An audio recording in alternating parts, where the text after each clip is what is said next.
Good morning. Yesterday we had completed till verse 59 from the Bhagavad Gita chapter 2. Now in that we had seen how the senses come in contact with objects outside through the sense objects. So you understood that there are senses like the vision, sense objects which is the eye. The objects outside could be anything that is happening around in the world. When that object hits the eye reacts to it. It sends signals to the mind. The mind then gives the reaction in the form of some kind of a reaction. It could be that you may close your eyes or you may lift your fingers, whatever the reaction could be. So this happens to everybody. But the spiritually perfect people, which we call as a sage, to that person, this doesn't happen. His reaction is based only on the senses reaction, not on the mind. The mind is insulated for him. So there is no reaction from the mind. So since he is detached in the world, he has cut off his mind from the outer world. Hence he is able to perform only those actions which are necessary. It's like instantaneous or instinctive reactions. But otherwise, since there is no reaction happening from the mind, he is free from all karmic debts in the world. Alright, so this is what we had concluded yesterday. So today we are going to do a very important verses which are critical for human beings when they react in this world. These verses have a lot of value because we are constantly involved in the process and we have to see how these reactions happen, and these reactions need not happen. So let us see what the verses are saying. So we are doing Bhagavad Gita chapter 2 verse 60. Turbulent by nature, the senses not free from attachment, even of a wise man who is practicing self-control, forcibly carry away his mind, Arjuna. Sri Krishna is telling Arjuna, even if the person is wise, if he allows his senses to go free, roam free in this world, and if he is attached to things, people, place and things, then if he does not practice self-control, his mind will get carried away in that direction. Let us see how this works. Let us say a wise man. He's saying a wise man. So there is a wise person who might have been studying spirituality for a very long period of time, but may not have become enlightened. Please understand this. A wise person who has studied spirituality, practiced it, but has not gone beyond, has not become enlightened, though he is a wise person. What happens to him is when his senses are interacting with something, because of his attachment with that object, he is not able to overcome the reaction that happens in the mind. So, he reacts violently many a times. This verse extrapolation is there in the couple of verses ahead. So, I will give you an example. I had a disciple who was with me for many years. Now this particular disciple had a very strong attachment to that her daughter. Now it so happened that I could see the problem there. So I brought it to the notice and I said, don't get attached to people. It can be your own sibling, it can be your own father, mother, anybody connected to you. Don't get attached so much to it. But this person never listened. And then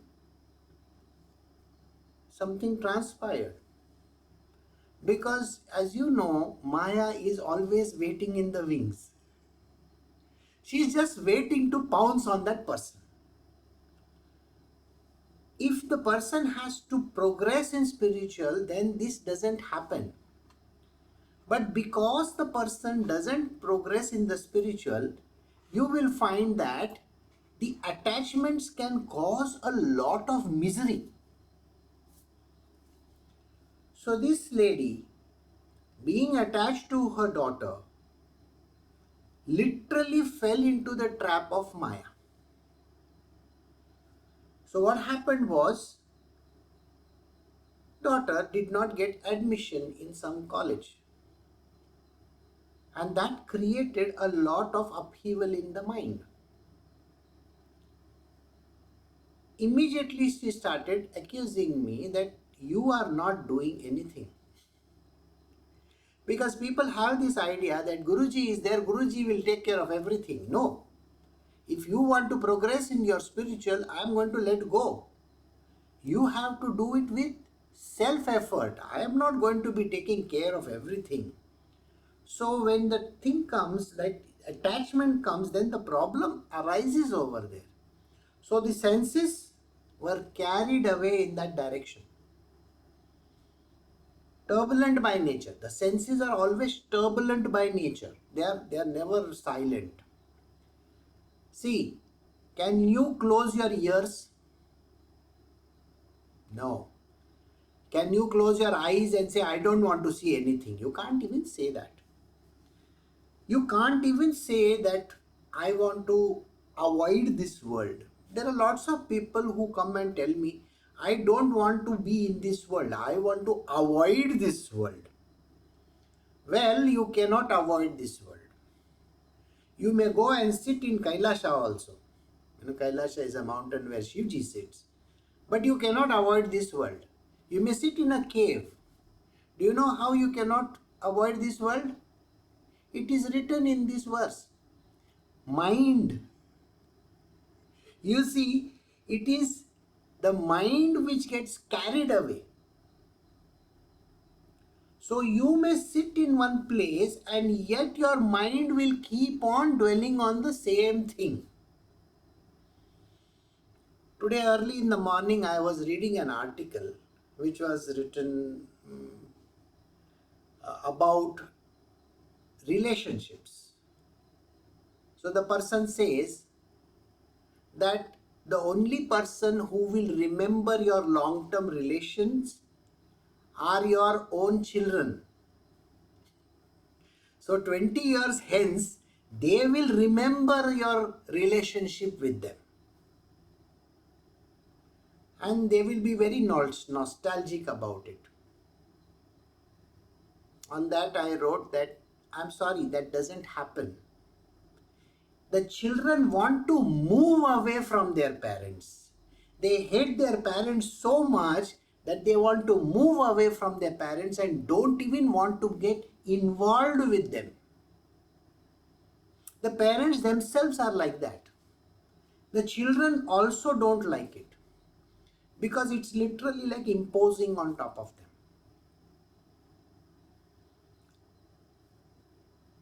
Just a few days ago, we got an invitation for a marriage. Now, this particular lady who is getting her daughter married off, her daughter is autistic. She cannot even understand basic stuff in the world. And this lady has been visiting hundreds of temples and priests and doing all kinds of stuff so that her daughter can get married off. Now she has been handling her daughter for so many years. It has been a painful journey. So when she came to me, I was very clear. I said, please don't get your daughter married off, because there is no such human being on earth who can be generous with your daughter and will take care of her in the many years to come. It doesn't happen. She's autistic, remember that. So she insisted, no, no, no, I want to get my daughter married. Now I want you to think about this situation. What will happen to this girl? It is already a disastrous thing. There could be a lot of issues that can crop up. The parents are saying that we have to fulfill our duties. So we should get the child married off. Well, she is no longer a child. She must be 24 or something like that, 24 or 25. But she has no knowledge about this world. How do you allow such kind of things to happen? The parents feel that they have freed themselves from the duty. It really doesn't work like that. So, the mind is such a dangerous thing. So, the mind carries away everything within. So, you have to be very careful. So, a sage or a wise person should not fall into the trap of the senses which are in contact with the world. His senses get carried away because of this person's attachment to the things around. He can fall into the trap of Maya and lose whatever the veil that he must have corrected over the years. Whatever goodness that might have been there with that person, it goes away. So a wise man becomes a stupid person very soon. So you have to be very careful. So we'll move to the next verse. So we are doing Bhagavad Gita chapter 2 verse 61. Therefore, having controlled all the senses and concentrating his mind, he should sit for meditation, devoting himself heart and soul to me. For he whose senses are under his control is known to have a stable mind. This is a kind of a remedy which in today's day and age is not possible. Because mind can never become steady. So he is given one small, window, an opening, which you need to see over here. Sri Krishna is saying, suppose you are not in a position to do this, then there is a way out of this. You sit in a place and focus all your attention on Sri Krishna himself. That is called devotion. The path of devotion. So Sri Krishna is now putting forward the third path, which is called the devotional path. The first one is the knowledge path, which is extremely difficult to attain. Second one is called the karmic path, which is action path, which is also very difficult because at the end of the day, we are still bothered about results. So the third path, where you are supposed to be doing one direct contact with the Lord himself. And that is called the devotional path or bhakti marg. So here he is advising that those who cannot do this kind of a focus, they should sit in one place and they should meditate only on the Lord. Now how this has to be done will be explained in, I think, 16th or 17th chapter. So just now at this given point in time, don't bother how to meditate and all that, because we have to go slowly to that place. Remember, all other paths get closed because we have a mind. The path of knowledge gets closed because of the mind is because you get very egoistic in nature. The path of the work gets into the problem area because we are always seeking results from what we do. We want results. We are not there. I am not doing work so that you don't pay me. I am doing work so that you pay me. Isn't it? We are expecting results from people. So this is the second path called Karma Yoga. But he says the third path, single pointed devotion. Only one pointed. There is no other person in the vicinity. So one pointed devotion is the only way forward. So now we are going to the 62nd verse and 62 and 63. We will do these verses together. Now you have to mark these verses very important in your life because this is where the problem lies. Alright? So we are doing Bhagavad Gita chapter 2 verse 62. The man dwelling on sense objects develops attachment for them. From attachment springs up desire, and from desire, which is unfulfilled, ensues anger. Verse 62. Now verse 63. From anger arises delusion, from delusion, confusion of memory, from confusion of memory, loss of reason, and from loss of reason, one goes to complete ruin. So this is a step by step. If you have something behind you or where you may have a board, please pin these things in front of you so that every day you follow what is written over there. Please remember, this is where a person falls down. So he is saying very clearly how this step-by-step problem occurs. And this problem has never been told to anybody. Nobody has actually found the answer to this. Why does anger strike you? Nobody knows the answer. So Sri Krishna is giving a very important answer over here. So where does it all start? So let us see where it starts. The man dwelling on sense object develops attachment for them. So if you keep on dwelling on sense objects are those objects which are attracted to the senses. Got it? Your senses go to that object. Your senses are going in that direction. So if you see a very good scenery in front of you, you are attracted towards the scenery.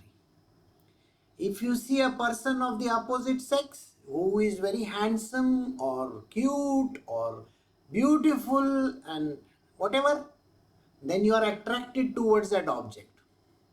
It's like, when we want to be attracted towards the film stars, they look so pretty, they look so beautiful, handsome, they look hunks. And we say, wow, this person looks so nice. So we are attracted towards this object. If there is some kind of a food which we get in this world, we are attracted towards that food, right? If there is some kind of a flower or object in front of us, we are attracted towards the object. An iPhone, a cell phone which is very expensive, we are attracted towards that. A few days ago, somebody conducted a survey where there was a show of all the cars in the world. The car companies were there. Everybody was asked a question, which is the best car? So somebody said, Lamborghini, somebody said this, Maserati, somebody said Rolls Royce, somebody said Range Rover. Everybody was saying what they liked. And when they see these objects in front of them, they want to admire them. I still remember we had gone to Hong Kong, and in the middle of the street there was a very beautiful Ferrari, a red color Ferrari in the middle of the street. Naturally, the first thing that a person does is stand in front of it and take a picture. Right? That is what happens. So we see these objects and we feel, wow, they are so attractive. Right? So this is what happens. Now this was all the positive that I could speak of. Now let me tell you the negative aspect of it. Suppose you are in school and you hate some other child. Why?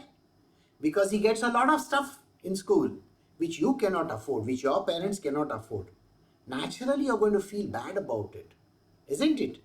And every time when you look at him, you will look at the child with hatred, right? Similarly, you may hate your own sibling. It happens. I think it happens in most of the families. You hate your neighbors because the neighbors always put their dustbin in front of your house. Or their dog comes to poop inside your place. You are going to be feeling very, angry with them. Why? You see, your neighbor can cause you misery if you want to. Similarly, we are not attracted towards political parties. Sometimes we hate the political parties that are there. Is there anything in the world that you don't like? Think about it. If you don't like something, it is always on top of your mind. Do you know, when you are flying in the air, your dread is you get a middle seat and there are fat people sitting on either side. You know how dreadful that is? It is so, you feel, closeted. You feel, oh my God, I don't want this to happen. And then your next dread is you have a bawling child next to you. Some child who goes meh all the time. Or you have a talkative person next to you. These are the things which we don't like. And the more you don't like them, the more they appear in front of you. So, this is a very critical example to understand. Ravana hated Sri Ram. So Ravana had Sri Ram on top of his mind all the time. So he says, the man dwelling on sense objects develops attachment for them. Attachment is not just liking, by the way. Dislike is also an attachment. Please remember this. People think dislike is not an attachment. The more you dislike, the more you are attached to that object. Suppose you have a bad marriage. You hate your spouse from the bottom of your heart. You understand? You're going to be thinking of him or her throughout your life. That's what happens. Or if you are in a bad relationship, you're going to be thinking of the same person throughout your life. I don't want to be in this relationship. Okay, don't want to be means okay. But why are you thinking about that relationship constantly? I don't want to is still an attachment. Do you get this? So don't forget this. Even if you don't like the person, it is still called attachment. People do not understand this. They think not liking is not an attachment. Actually, not liking is firmer attachment, is a very strong attachment than liking. Did you get it? Then, from attachment springs up desire. The desire, I want to own that car.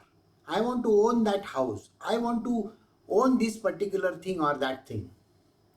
You see a beautiful woman, you want to get married to her. If you see something which is likable, then you want to possess it. If you don't like something, you hate something, you're constantly thinking, I don't want this person, I don't like this, I don't ever want to be associated with these people or that thing. Suppose you don't like something. Okay. Now suppose, what we say, aubergines, what do you call it? Eggplant. Okay. Now you don't like eggplant. People if they don't like eggplant, no, they get served eggplant only. And every time when they see eggplant in their plate, they, I don't like it. It is like that, all right? Or bitter gourd. Some people don't like bitter gourd, and they will find bitter gourd is served to them. So it happens. What you don't like also, that object also, the desire appears. What is the desire? I want it or I don't want it. Both are desires. Don't forget this. This is very important. So when you are writing these two verses down, remember, desire can be I want it or I don't want it. Both are desires. Did you get it? I want it is a desire and I don't want it is also a desire. I hate it, so I don't want it. That is also a desire. Desire means I don't want it also. Which desire is stronger? I don't want it is stronger than I want it.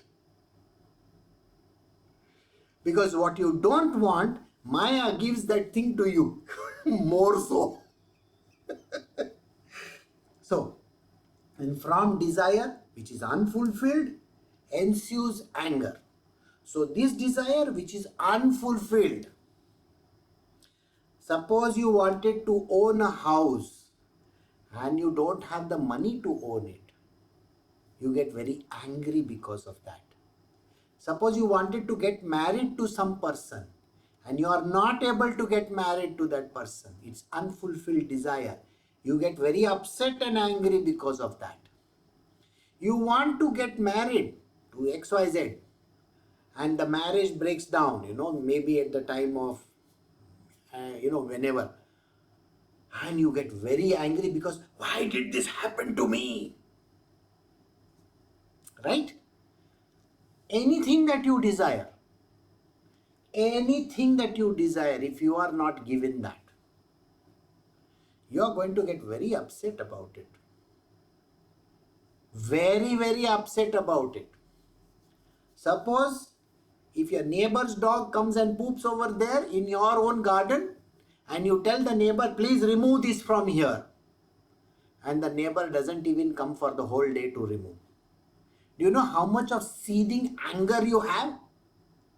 Because yours is unfulfilled desire. The person should not allow his dog to come here. Second, okay, from unfulfilled desire, because it is unfulfilled, he has not done what you have told him to do. You get very angry with that person. Same thing happens to the children also. When a child doesn't get something which he desires so much, I explained to you that scene, when the child he is not given something in the mall, he just falls on the ground and starts bawling, all that, and the whole public around gathers. What is wrong with this child? He wants to have that. So the mother or whoever is taking the child around has to take it. That is literally forcing. So, if you want something and you don't get it, you are going to get angry. Now I want you to think about this. Has anybody explained anger in this way? Nobody has explained anger this way. Even before Gautam Buddha could come on this planet Earth, Sri Krishna had already given this explanation to Arjuna. The whole teachings of Buddhism is based on the word desire. I'm sure you know that.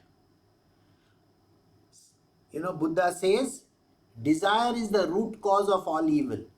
Can you see the verse here in the Bhagavad Gita? It says, desire is the root cause of all evil. So, anger comes to the person whose desires are not fulfilled.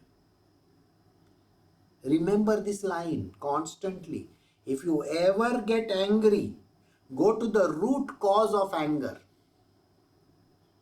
You will understand that the root cause of anger is because they are unfulfilled desires. And because you have attachment to the objects. Let us say you are working in a company. you don't get promotion or you don't get increment in your salary. But your best friend, your friend in the company or whatever a colleague, that colleague gets a very good increment and a promotion. So now what has happened to you? Unfulfilled desire begets anger. So you get angry with that person because he has got promotion and he has got extra money. Why should he be given? So your desire was not fulfilled. Did you see? And because your desire was not fulfilled, you are going to get angry. So always go to the root cause of the word desire. So we will take this next verse because it is very important to continue. From anger arises delusion. From delusion, confusion of memory. When you are angry, the whole world becomes delusive for you. So we take the same example where you did not get the promotion and you did not get the money. That is the increment. What is the delusion? My boss hates me. My boss hates me. This person must have done something to the boss. That is why he is given her more money. Did you see that? What your mind has started telling you are called delusions. It is creating sceneries in your mind. More and more sceneries. It is so critical at this point to cut down your anger. Otherwise, because of your anger, your mind is going to create more and more situations which are really untrue. But you are going to get trapped in that. So this person is my enemy. Oh, he or she goes behind my back and, puts butter onto our bosses. Or they are doing this because they are drinking buddies. You know how many things happen? Oh, they are drinking buddies. They go Friday evening, they go to the bar and they have drinks. That is why he is given that. Oh, I am a woman, that's why I didn't get it. Only the males are given. I am a woman, that's why my boss doesn't want a woman to come up in life. Can you imagine the number of delusion your minds are creating? The mind creates thousands and thousands of delusory things. Anything that you have thought of, which was your desire, because it was unfulfilled, it is going to make you angry. And because of anger, you are going to fall into the world of delusions. And from delusions, confusion of memory. Your memory is going to forsake you. You will not even remember anything. Now, in a relationship, say in a marriage, the marriage was going on quite well, and suddenly something happens. Maybe the husband strays away little, but he is brought back. Somebody advises him and he comes back. Now what happens is, every time when you look at that husband, oh, he has done that. Oh, he's a person who is not to be trusted. And that keeps on creating memories after memories which are not real.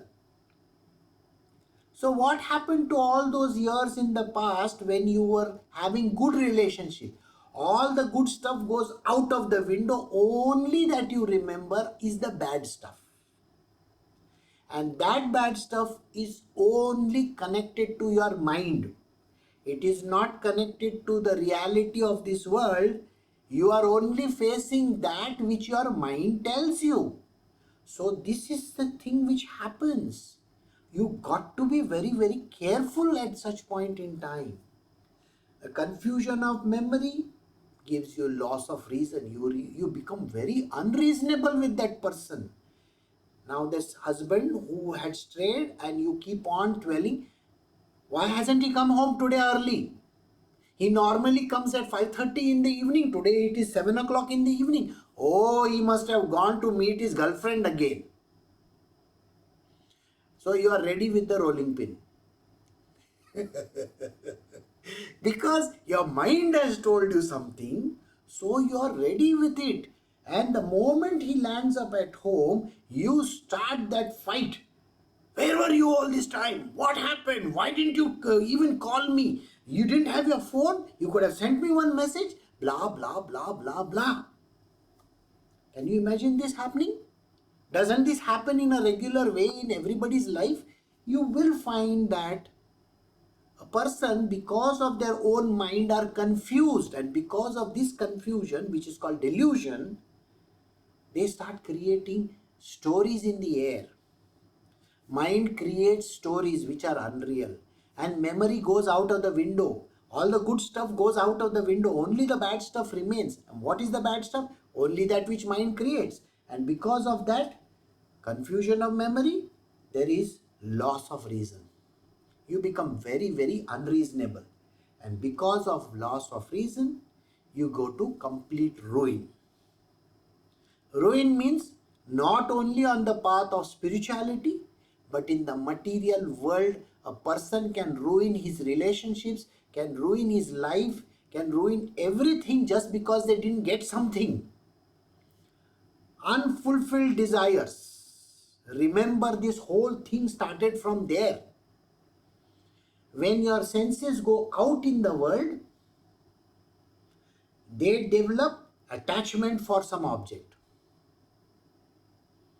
So suppose you want to go to a very good school, maybe Harvard or something, and you were so much attached to, I want to go to Harvard, I want to go to IIMs of this world, that is Indian Institute of Management, I want to go to London School of Economics or some such kind of fancy school.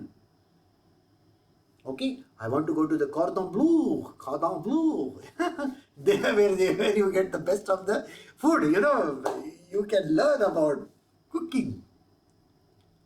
And then you don't get it. So unfulfilled desire. It ensues anger. Why didn't I get it? I am the most entitled person. I didn't get it. See? And because of that, you get deluded. So there is delusion, anger.